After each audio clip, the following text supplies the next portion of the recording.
Hotep, my brothers and my sisters. Hotep to you. Hotep, Hotep. See if my people gonna come in tonight.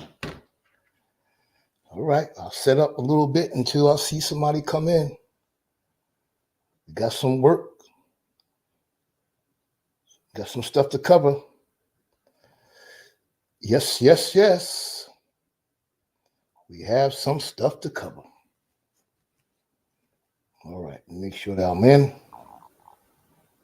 All right. Make sure I'm in.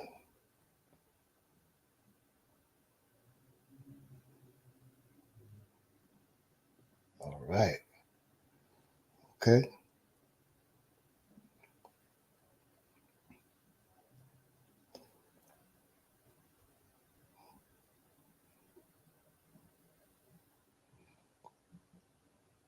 Make sure I'm in. Make sure I'm on. All right.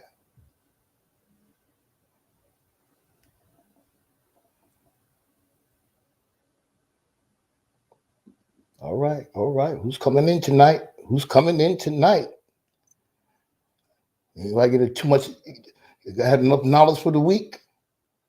It's our fourth night, y'all. Come on in. Come on, you serious students. Come on in. The work gonna be put in regardless. Yes. Sometimes it seems like the notifications go out late because people have been coming in late. I don't want to put that on them. But at the same time, I don't know. I know I'm on. Okay, that's cool. I'm on.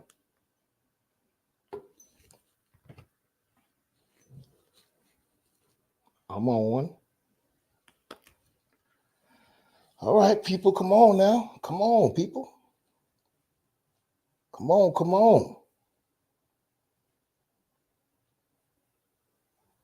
Come on, people. Put some music on.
All right, brother Zachary. Mandela, brother Hotep. You're the first one that came in that I see. Hotep, man. Hope you had a blessed day, brother.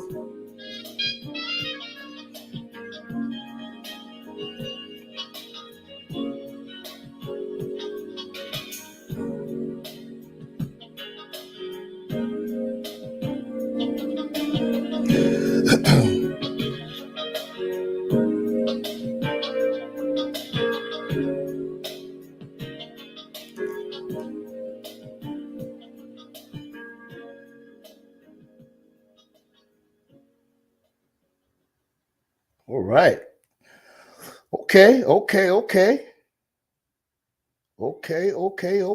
Hey, Hotep, brother. Yes. Another work. Yeah, I hear you, brother. I appreciate you taking the time out to come on in. I see that you're the only one in tonight, but it don't stop the movement, brother. I've been doing this for 20 years, man. Don't stop the movement. I keep doing my job. I say appreciate you, man. I don't know if you just got the notification. I don't know if it's going out late. I don't know. I'm not going to even try to figure that out, brother. Kiamu in the house, Hotep King, Hotep brother. Yo, I hope all is well with everybody. Hope you're having a great day today. I hope you had a great evening on tonight. And I thank you, and those of you who may come on later on, who may come on, watch this during the week, we thank you. And those of you who may not know me, my name is James Anyabwile Wilson. Well, I don't use my government name with that.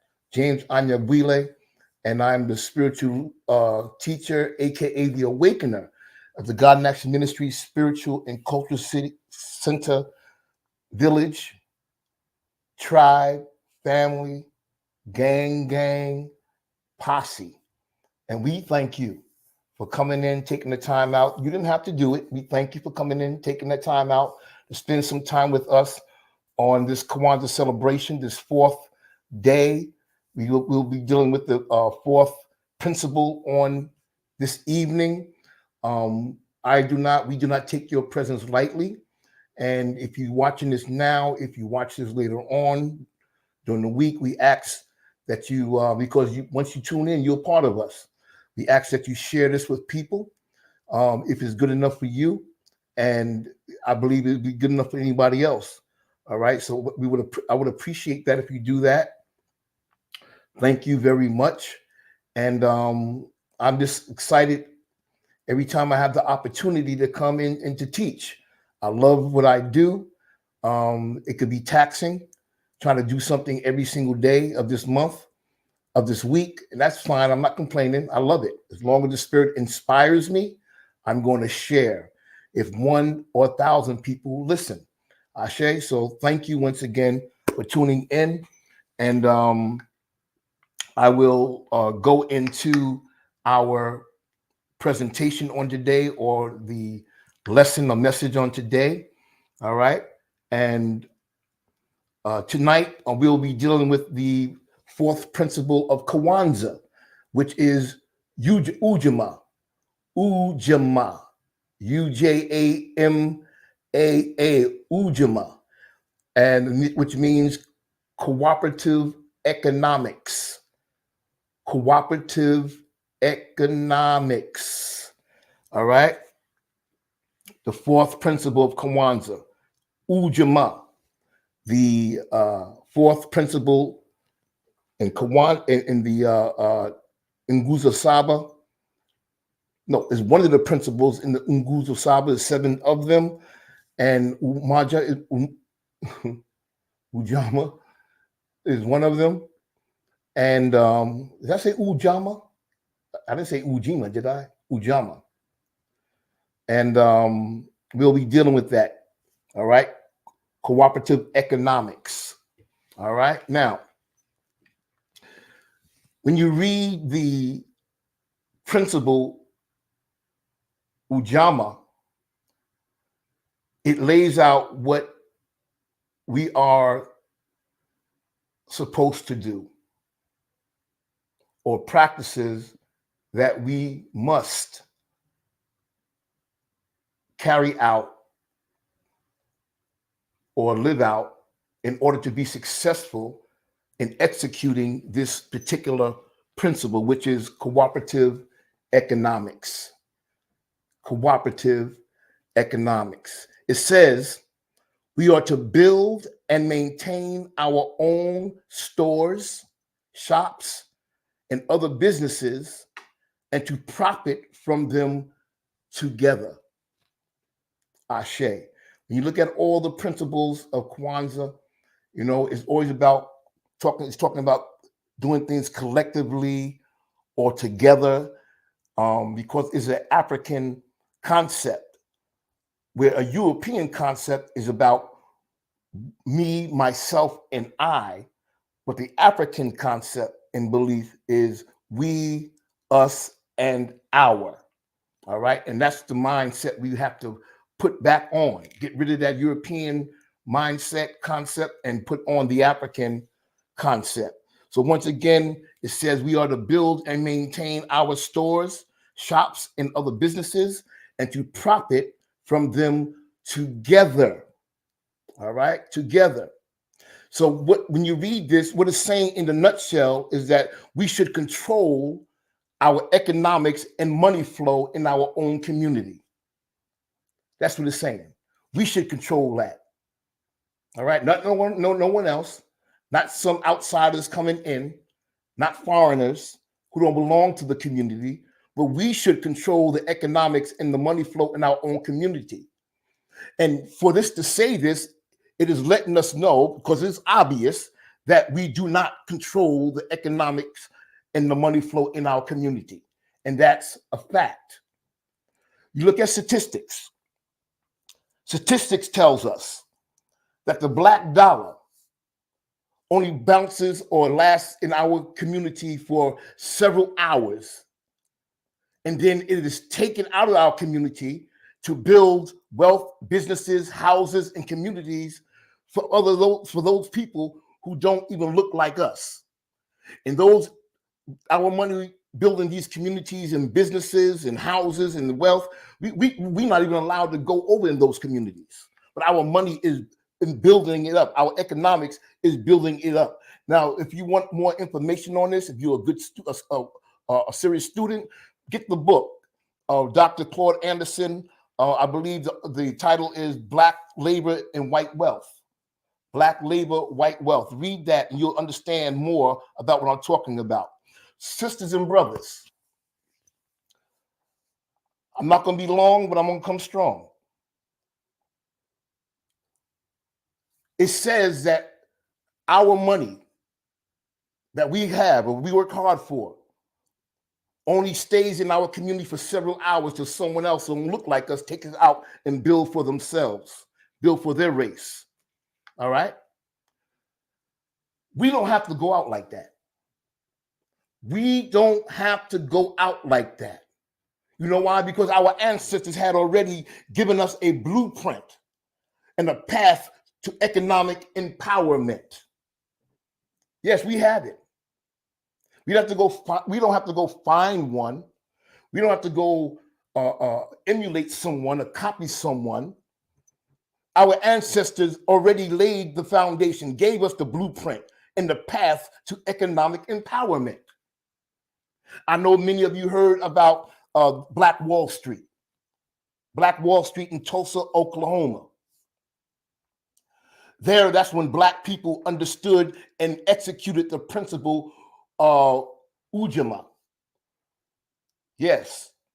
And it was very effective and very successful at executing UJAMAA. At this time, in the early 1900s, our African ancestors, our Black people, I think one of them are still alive today, if I'm not mistaken, they were forced to separate, or they were segregated from white people, right? Black folks couldn't live around white folk. At the time, Black folks couldn't even go in their stores and their restaurants, use their bathroom, drink from their toilet, drink from their water fountains, be buried in their cemeteries. We couldn't even go to their churches.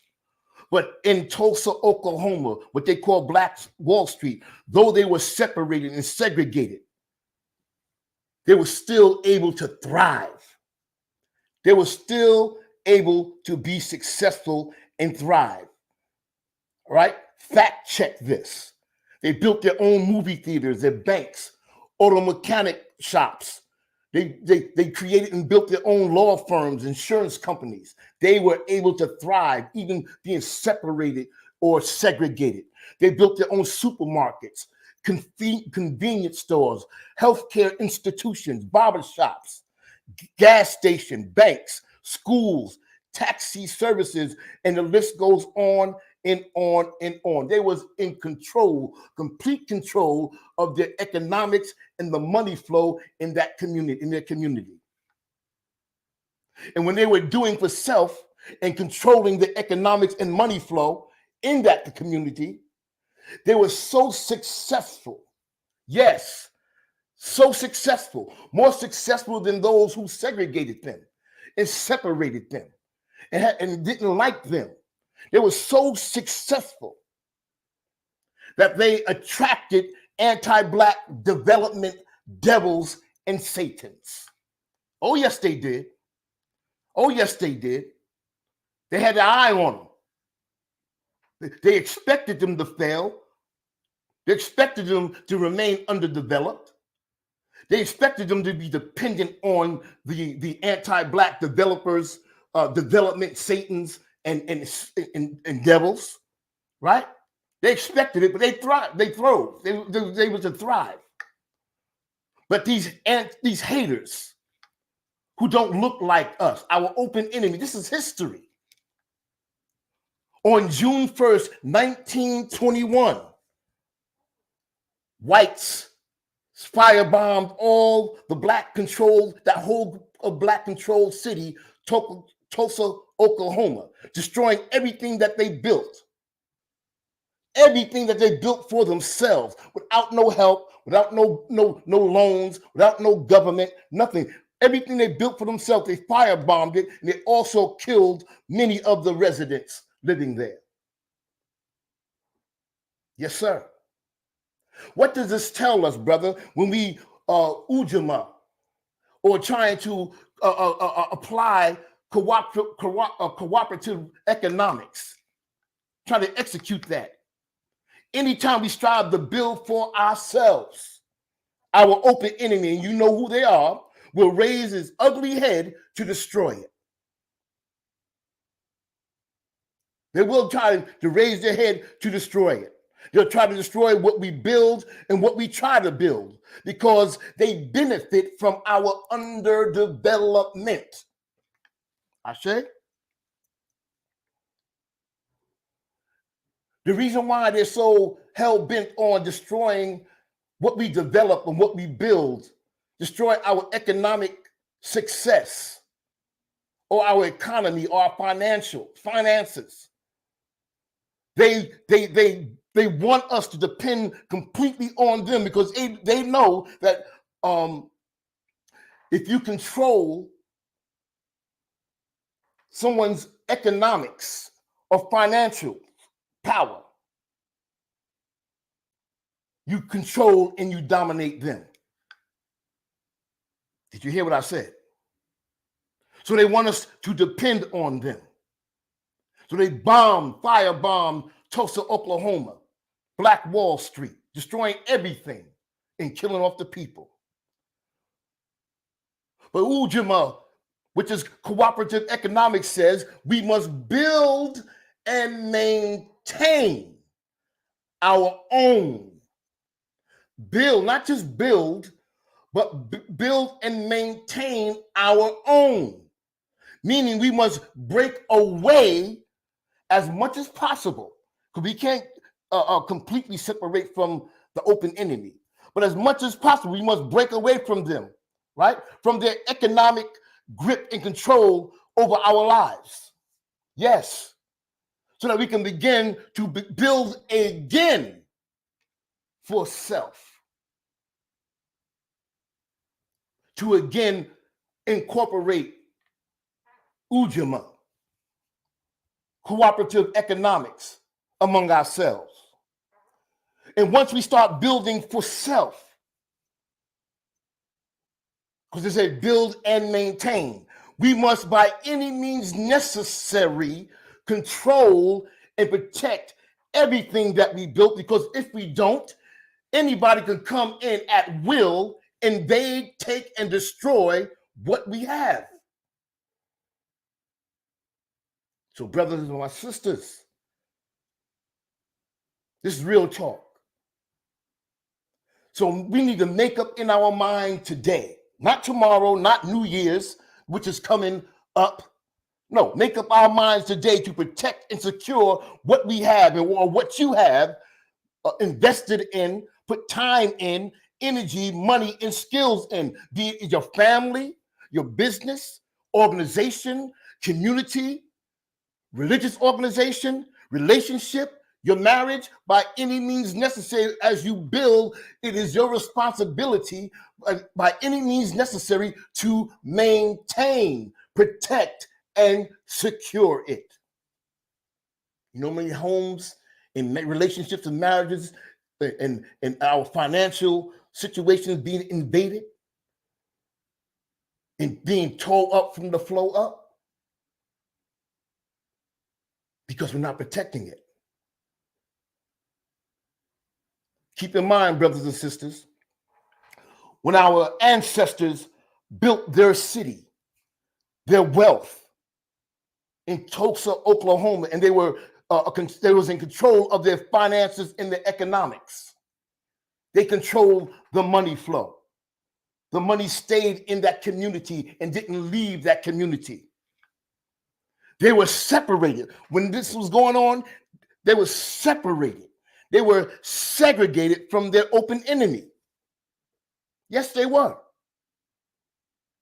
And the black brothers and sisters, our ancestors in Tulsa, Oklahoma, aka Black Wall Street, they were productive when they were separated and segregated, fruitful, and very, very, very, very, very, very successful. I'm about right now is to just to share my opinion. We all have one. I have one too. When black people were fighting to be accepted by white people and wanted to be a part of what they built, though they had their own. They wanted to be able to go to their schools and eat in their restaurants and go to the bathroom in their toilets and drink from their water fountain as if their water was colder. We wanted to be buried in their cemetery as if their dirt was different from ours, or their dirt gave them the ability to go to heaven and ours only sent us to hell. All right? Once our people desired to be a part of or to integrate, their wish came true. And that is one of the things that I have a problem with when it comes to the civil rights movement. There's some great things, but even Reverend Dr. Martin Luther King said, yo, I think I have led my people into a burning house. But once they integrated with the open enemy, the one who segregated them and separated them and didn't have nothing to do with them, they was excited. Once integrated, they was excited about being able to spend their dollars in white-owned businesses and establishments. They felt that they have arrived. They felt they had made it. So when integrating, in so doing, the black-owned businesses that people worked so hard for, built it on their blood, sweat, and tears. Black businesses begin to decrease and close down because black folk now are spending their money with white folks and they stop supporting their own people.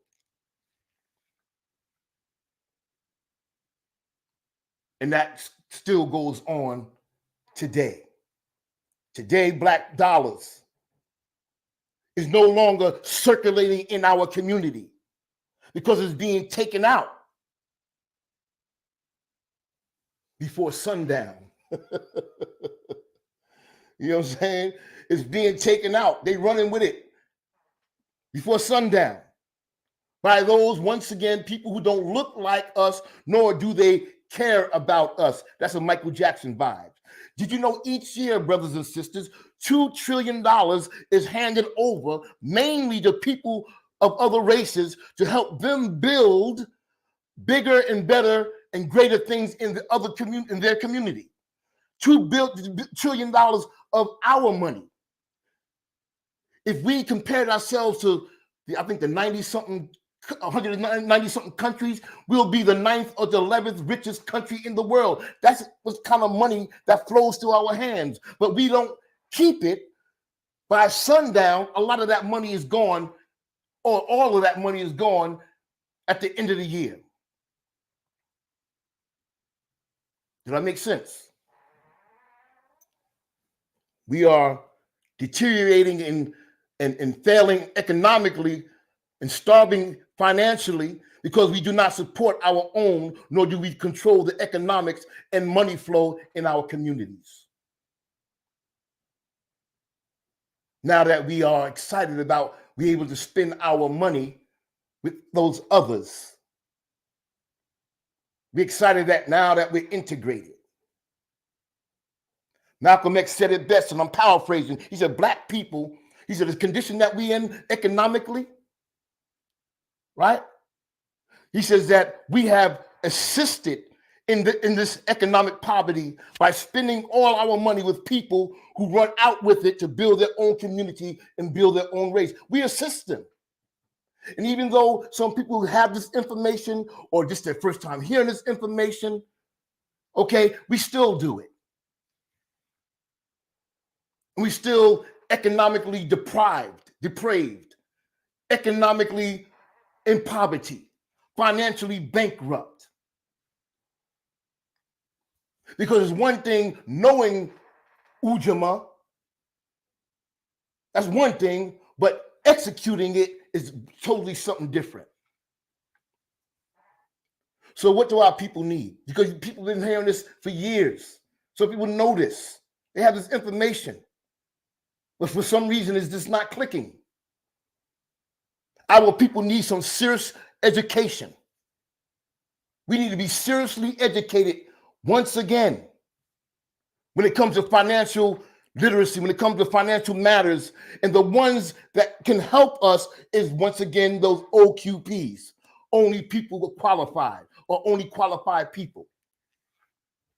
Only qualified people. If I'm up there, can't manage my own bank account, can't manage my own checkbook, living from paycheck to paycheck, not because I don't have money, it's because I mismanage my money. You are no way, shape, or form, him or her, in a position to teach our people anything about financial literacy or economics. We need OQPs, only qualified people, to do this. Yes, sir. There's one thing about black people, y'all. We know how to get money. We know how to get the money. I know we say we don't have a lot, but we know how to get it. But the lack of knowledge on how to make it work for us and benefit us, we're deficient in that area. You know how I know we know how to get money? Look at all the man-made holidays. One just went past. Christmas.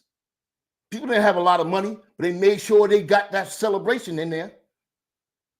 Make sure they did it right, did it real right and tight for themselves and their families. Though all through the year they talking about, I ain't got it. But we participate in all these man-made holidays. And they're only designed to strip us of our wealth and strip us of our money so that we can build for others, but build nothing for ourselves. So when you look at this, you ask somebody, what do you need, brother or sister? Oh man, things will be all right if I need more money.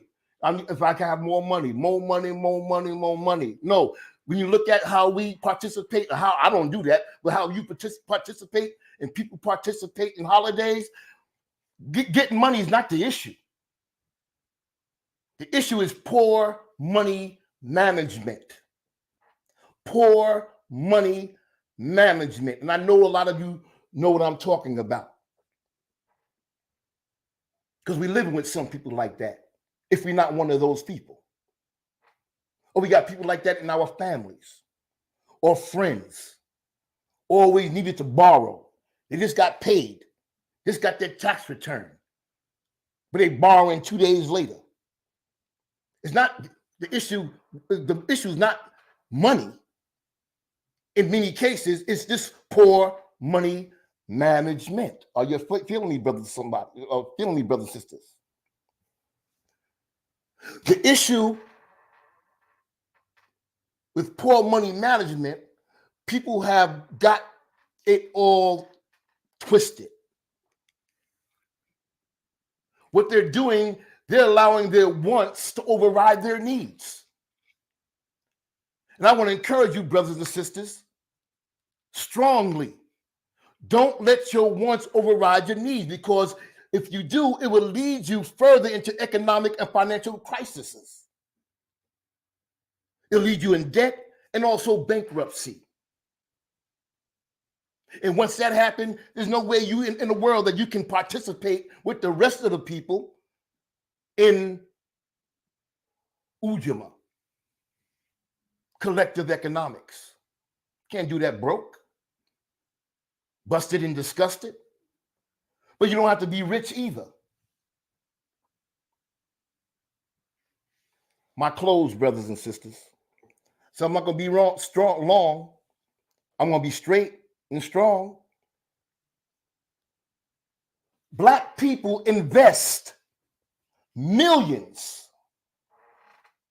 and I think maybe billions of dollars in black churches, the mosque, synagogue, and temple.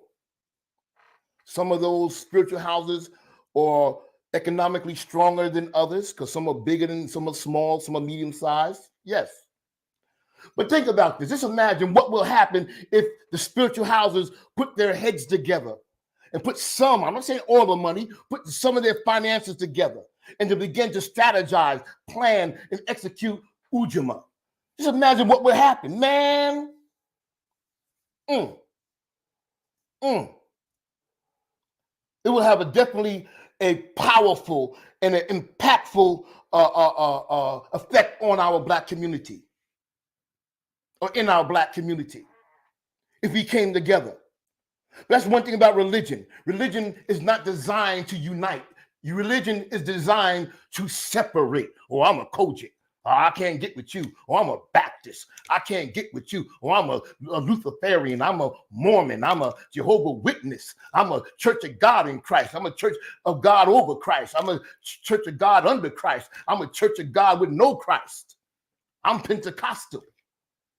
I'm apostolic. All these black people who attend thousands of churches around the world, many in our own community, none are connected. If you're not a part of their denomination, are you hearing me? But what would imagine if we put that to the side and come together and try to execute UJAMAA?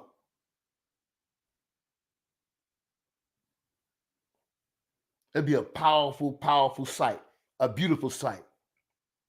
So before we can collectively execute UJAMAA, right? Before we can come together, because everything will take a concerted effort for this to work, to successfully work. But before we can do it collectively, you must first incorporate UJAMAA in your own life. See, one thing about us, we want to go out enjoying something. I want to be able to participate, help with this, help with that. And we look at our own lives, it's not even going on in our own life. So how the hell could I contribute to something that I'm not even applying or incorporating or living out in my own life? That's real talk. What I want to share with us today, what I want to share with you today, brother, sisters, you have what it takes to effectively execute UJAMAA. All you have to do is stop throwing your hard-earned money away, giving it to people in other races who don't look like you, right? People who you give it to don't invest back into the community. We got to stop throwing our money away and start supporting Black businesses and buy Black as often as we can. As often as we can. There's not a whole bunch of Black businesses out here, but as often as we can. Yes, sometimes their prices is going to be higher than those other big establishments, the mall and Best Buys and Walmart and all these different places. They were built up to destroy mom and pop stores in our community. Yeah, the price is going to be higher. Yes. You know why? Because they pay more money for their products. They pay a lot of money for their rent, more money for rent and business insurance just because they're Black. Yes. When you go to the bank and get a loan, if you get one, usually it's not for a home. It's usually not for to start an organization to help your people. Usually it's not for a business, but they'll give you a hell of a loan just to buy yourself a car. They know that Black folks love the gangster lean in new cars. So we have to buy Black, brothers and sisters. We have to support Black businesses whenever you can. If our people do not strive to make UJAMAA a reality, we will forever depend on the government and others that promises us, especially the politicians, promises us financial help if we vote them into office. If we vote them into office. That's the same scam, same trick they use every single year. I'm not telling you to vote. I'm telling you not to vote. I'm just giving you facts. Fact check this. We'll help you. You vote us into office. And what happens year after year after year after year after year? What do you get? Nothing. And you thought the first Black president, Obama, Obama, you know what I'm saying? We have arrived. He was the Black Jesus to rescue and save us. You thought he's going to, this is our time. The 8 years into office, tell me, brothers and sisters, what have we received of anything insignificant? Have any significance? The LGBTQ plus, they got something. You're able to marry a man if you're a man, marry a woman if you're a woman, have sex change operations. If you're a boy or a girl, you can do all these different things. Dress like a woman when you're a man, dress like a man when you're a woman. That's what we got under Obama. But a lot of y'all don't think that. Y'all fell in love with the look, the Black family, the Black face. Everybody, all skin folk ain't kinfolk. I have nothing against the brother, but I know that he was in a game that would not allow a Black man or no Black person or woman to overturn their game where it's going to make them lose, make the others lose. Once you're in politics, you got to play their game. I don't care who you are. You're just a face, but it's others pulling the strings. So we need to break away from the grip, right, of our open enemy who deliberately tries to keep us economically and financially paralyzed and depraved and poverty-stricken. Are you hearing me? Am I making sense? We have to go back, buy black, support black. You got authors out there selling books. You got designers making some beautiful sneakers. They're just not out there. They're just not well known. Beautiful stuff, clothing, all kind of things that we can use. Electronics. Hell, we invented all that stuff anyway, but someone else took the credit. We need to support them.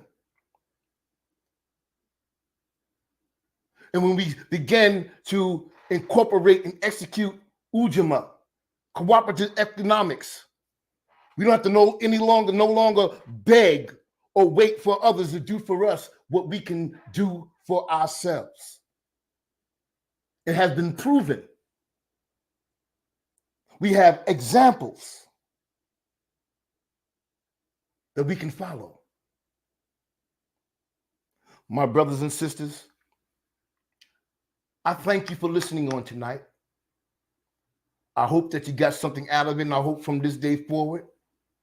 Well, New Year's is coming in, and you almost the end of the month. You know people are tight. Ain't hardly got them because Christmas done took everything you got. But you're gonna come up with some money to get to turn up, to get your black eyed peas and your pig feet and your chitlins, the traditional New Year's food, pigtails and pig ears. You'll find some money to get that in the next few days, even if you have to borrow the money. Let's come together, brothers and sisters. Let's do something together. No one's asking you to give all your money because you got your own business to take care of, own family to take care of. You got your own needs and your own wants, your own bills. That's understandable. But you have something, you know what I'm saying? We can stop buying too many pizzas and beers and cigarettes and weed and pills and Chinese food and all these things we don't need. That's killing us anyway. We can kind of cut down a little bit on that and save a few dollars, $5, $10, or $10, $15, $20 a month. We could work with that. Something beats a zero. And this is a spiritual organization that's about helping people and building people. We have a 20-year history of doing that. And if anybody can question that or say I'm lying, they're confused. Help support us. I always say something beats a zero. But we're not going to con you out of nothing. We're not going to beg you for anything. UJAMAA is something that we voluntarily do, that we're motivated to do. It's in our bloodstream. It's in our mindset. It drives us. Only those with what I just now said is the ones who's going to help this thing become a reality. Again, thank you, brothers and sisters, for listening. I thank you. And those of you who may watch this later on, I'm going to give you a way to, if you'd like to contribute to our ministry, to help us. We got through another year, and we're beginning a new year. You know, I'm looking forward to it. Okay, I'm more fired up at the end of the year now as if this is a new year. So just imagine what the new year is going to be like. If the Creator continues to give me this energy and inspires me with messages to share. Ashe? So here's the information at the bottom of the screen. You can take that down. You can share it with friends who are looking for organizations. It could be any organization that's about our people who want to contribute or donate something so they can begin to execute UJAMAA in their daily walk. Not only you have to do that or should do that, it goes for me too. Ashe? So we close out as we always close out. Thank you for listening, brothers and sisters. I appreciate your time. Please share. Please share. If it's good for you, it should be good for somebody else. It's not your responsibility to make them watch it, but share it anyway. Raise that beautiful fist, brothers and sisters. Let's close up out of here. Amandla, Amandla, Amandla, which means power, power to the people. And I leave you as I greeted you with the words of peace. Hotep. Hotep. My time is up. Have a beautiful, beautiful evening. Matter of fact, tomorrow I will not be on. Saturday I will not be on. Okay? Because I don't want to overwhelm anyone because some people get overloaded. All right? So I'll come on Sunday and deal with Imani, which is the principal faith, the last one, faith, on Sunday, God's willing. Peace, Hotep.